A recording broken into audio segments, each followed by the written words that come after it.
शेष हेब अरखपाल आंचलिक बालीजात्रा। कामाख्यानगर भुवन अंतर्गत अरखपाल ग्रामर रामियाल नदीपठारे प्रसिद्ध बालीजात्रा धूमधाम रे अनुष्ठित हो जाइछि। एही जात्रा कार्तिक पूर्णिमा ठारू 7 दिन धरी चली थाए।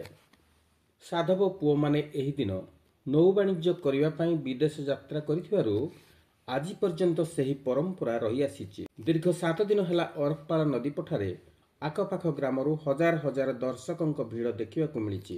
ग्रामर समस्त सदस्य नदी पठारे संकीर्तन सह बोईत बंदाण कार्यक्रम रे सहयोग करथिले। कमिटीर सभापति भास्कर चंद्र साहू आयोजन करथिला बेले विष्णु चरण मिश्र संयोजना करथिले। मुख्य अतिथि भावे कामाख्यानगर विधायक शत्रुघ्न जेना, सहकारी अतिथि जिला परिषद शिलाराणी साहू जोग देइथिले। कमिटीर संपादक सन्यासी बराळ समस्त विवरणी पाठ करथिला बेले कृष्णचंद्र बारिक कोषाध्यक्ष भावे समस्त कार्य सहयोग करथिले।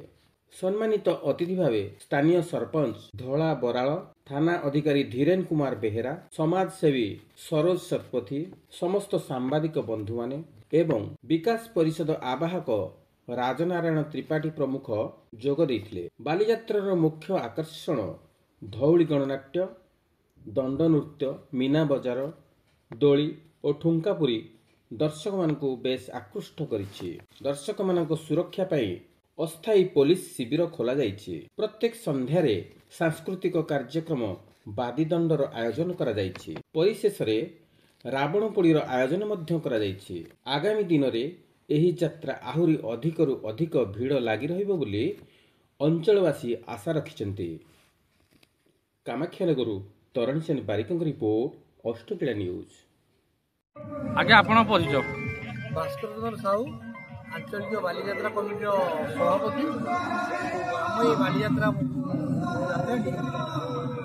आज को 21 वर्ष पालन कर प्राय 10,000 लोक समागम हुए।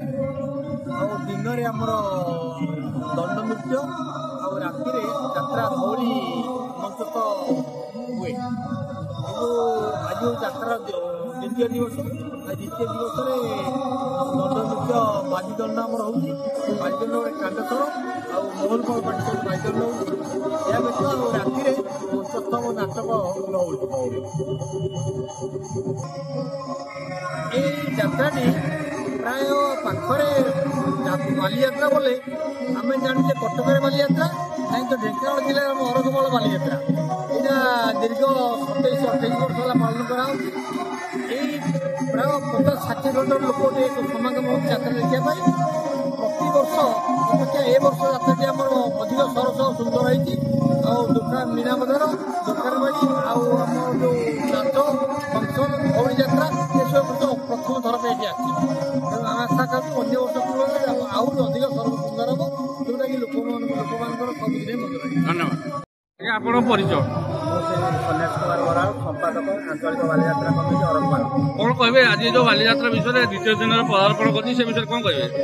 आमर ये बालीजात्रा उत्कलिया परंपरा को नहीं आज 28 वर्ष है चली आसुच्छी। ए वर्ष एक नूतन ढांचार प्राय 30 जाक जिलूर स्टल दोली मीना बजार एवं या सहित धौली गणनाट्य आज मंचस्थ करने जाऊँगी 4 दिन पे।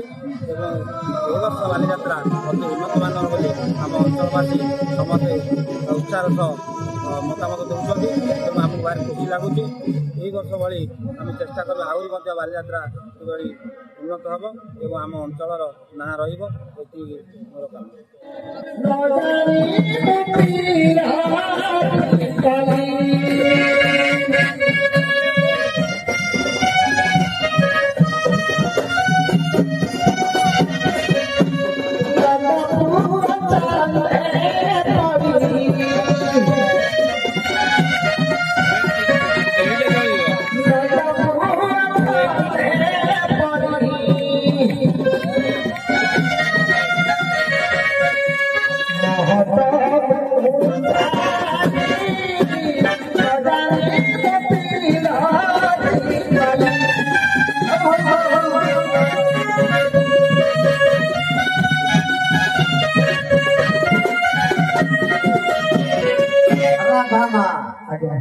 तमर धीवर डाकिले तुम परिचय देल आम जे दर्शक बसिलु ଆମର ଲାଭ କଣ? ସିଏ ତମକୁ ପାର କରିବେ, ତୁମେ ତୁମର ବେପାର କରିବ, ଆମେ ପାଇବୁ କଣ? ଆମକୁ କିଛି ଦେଇକି ଯାଅ ଆଗ। ଆଜ୍ଞା ଦେଖନ୍ତୁ, ସିଏ ଆମକୁ ପାର କରିବେ, ଆମେ ପାର ହେଇଯିବୁ ଗୋପପୁର କଥାପୁର। ମୁଁ ଏଇ ଯେତେ ଲୋକ ଅଛନ୍ତି ଜନଗଣନା ସମସ୍ତଙ୍କୁ ପାର କରିଦେବି। କେମିତି ପାର କରିଦେବି? ପାର କରିବା ପୂର୍ବରୁ କିଛି ଦିଅ। ଦେବି। ଶିକ୍ଷା ଦଉଛି